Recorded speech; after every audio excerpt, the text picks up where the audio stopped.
নমস্কার, কেমন আছো তোমরা সবাই? আশা করি খুব ভালো আছো। আমি মৌসুমি, আমার নতুন আরও একটি ব্লগে তোমাদেরকে জানাই অনেক ভালোবাসা, অনেক স্বাগত। তো দেখতেই পাচ্ছ এখন রেডি হয়ে গেছি, এখন বাজতে হচ্ছে 12:30। তো এখন রেডি হয়েছি, এখন থেকে ব্লগসটা স্টার্ট করলাম। সকাল থেকে সময় পাইনি বা ইচ্ছাকৃত করিও নি বলতে পারো। আর যাবো হচ্ছে বাবা লোকনাথ মন্দিরের আজকে ভোগ খাওয়াবে, তো সেই ভোগ খেতে যাব। কারণ রান্না বসিয়েছি, 10টা 10:30 বাজছে, তখন মানে আমার যা ফোন করছে যে যাবে এরকম ভোগ খাওয়াবে আজকে। তো আমি বললাম ঠিক আছে যাব, কিন্তু রান্না বসিয়ে দিয়েছি, ভাতে চালও নিয়ে নিয়েছি।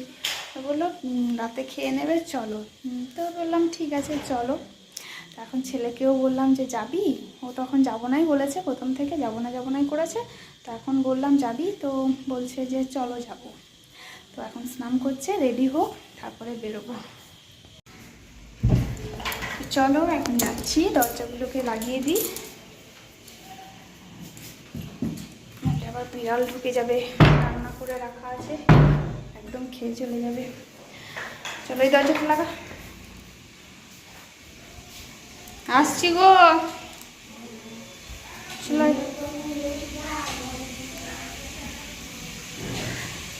আপনি, রোদ কত! এই যে প্রচণ্ড রোদ বাইরে, তো ছাতা নিয়ে এলাম, ছাতা নিয়ে যাব। ছেলে বেরিয়ে রেডি হয়ে আছে। তো বাড়ি থেকে এসে এখন দোকানে দাঁড়িয়ে আছি একটু। আর আমার জায়ের বাড়ির সামনেই দোকানটা, তো সে আর আমার বাড়িটা একটু সরে।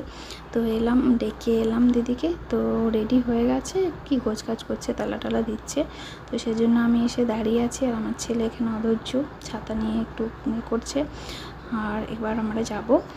তো চলো, চলে এসেছি, দেখো একদম বাবার মন্দিরে। তো বাবার মন্দিরে প্রথমে তোমাদেরকে বাবা দর্শন করিয়ে দিলাম।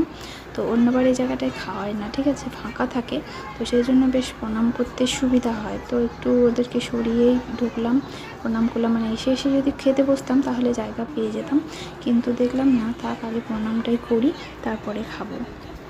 তো সেই জন্যই আমরা এখন প্রণাম করছি, আর খাওয়াতে বসেছে। তো এখানটায় আমরা বসে আছি, আর খেতে দিচ্ছে, এখন সবে পাতা পড়েছে। আর এদিকে একটা জিনিস দেখলাম, মানে অন্যবার খিচুড়ি হয় ভোগে, তো সেই জন্যই সববার বাড়িতে নিয়ে যাওয়ার জন্য, যারা নিয়ে যেতে চায় তাদের জন্য ব্যবস্থা থাকে। তো এবারে যেহেতু পোলাও রান্না করেছে, তো সেই জন্য তোমার বাড়িতে দেওয়ার সিস্টেমটা নেই। সেজন্য ওদিকটাতে কী করছে, সবাই পাতার বাইরে, মানে পাতাতে নিচ্ছে আর টিফিন কোটে ভরে নিচ্ছে। তো সেই জন্য ওদিকটা খাওয়ানো বন্ধ করে দিল। তো আমি বললাম দাঁড়াও দেখে আসি এদিকটায় কী ব্যবস্থা। তো এসে দেখলাম না, এদিকটাই সম্পূর্ণ যেমন নিয়মের মতো দিচ্ছে, খাচ্ছে। এখানে হয় বসে বসে, এখন বসে আছি, পাতা দেওয়া চলছে। তো এখন আমাদের কাছে চলেও এসেছে পাতা। তো এখন ভোগটা খেলাম, বাবার ভোগ। সত্যি আমি বাবা লোকনাথের ভক্ত, তো ভোগটা পেলাম। তো চলো ভোগটা এখন খেয়ে নিই। চলো এখন যাচ্ছি জায়ের বাড়ি শাড়ি দেখতে, শাড়ি টাকা পাবে সেটা দিতে যাচ্ছি। আর দেখি নাইটি নামাবো বলেছে নতুন, তো নাইটিগুলো দেখি কীরকম নামিয়েছে, পছন্দ হলে নিয়ে চলে আসবো।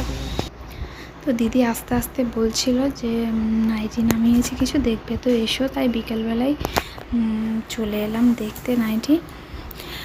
চলো দরজাটা লাগিয়ে দিয়ে, এটা হচ্ছে আমাদের আদি বাড়ি, মানে এই বাড়িটাতে আমিও থেকেছি, 15 বছর কাটিয়েছি বিয়ের পরে এখানে। তবে বাড়ির যদিও লুকটা চেঞ্জ হয়ে গেছে, কারণ সমস্ত ভাগ হওয়ার পরে তোমার পার্টিশন হয়েছে, তো সেই জন্যই একটু অন্যরকম লাগছে। এটা হচ্ছে সিঁড়ি, আর এখানে গেটটা ছিল না, শাটার, এটা লম্বা বারান্দা ছিল, এখানে একটা পার্টিশন পড়ে গেছে, তাই জন্য এখানে দরজাটা শুরু হয়েছে। এটা হচ্ছে গলতলা, আর এটা নতুন করে বাথরুমটা করা হয়েছে, বাথরুম আলাদা জায়গায় ছিল। তো এসে দেখলাম দিদি নাইটিগুলোকে নিয়ে ছবি তুলছে, আর হোয়াটসঅ্যাপে মানে গ্রুপে দিচ্ছে আর কি। তো আমি দেখলাম, তো দেখে আমার এসে প্রথমে ওইটাকেই ভালো লেগেছে চোখে। তো অন্যগুলো দেখছিলাম, কিন্তু দেখে ওইটাকেই ভালো লাগলো। আর বললো যে যেতে হবে, আমি বেরোবো, তা সেই জন্য তোমাকে ডাকলাম। তো কোনটা নেবে নাও, দেখে নাও, দেখাচ্ছে, তুমি আগে দেখে নিয়ে নাও, তারপরে আমি নিয়ে যাব। তো সেই জন্যই আমি এখন দেখে নিচ্ছি। তো এসে আমাকে ওইটাই ভালো লাগলো প্রথম, তো আমি ওইটাকেই নেব করে ঠিক করলাম। তারপরে এটা একটা দেখছিলাম, তো আমাকে কমলার থেকে ওই কালোটাই ভালো লাগলো, তো সেই জন্যে কালোটাই ফিক্সড একদম নিয়ে নিলাম। তো তোমরা বলো কোনটা ভালো লাগছে। তো চলো এটাই নিয়ে এখন যাব বাড়ি। তবে আর ব্লগটা বেশি বড় করব না। তো চলো সবাই ভালো থেকো, সুস্থ থেকো।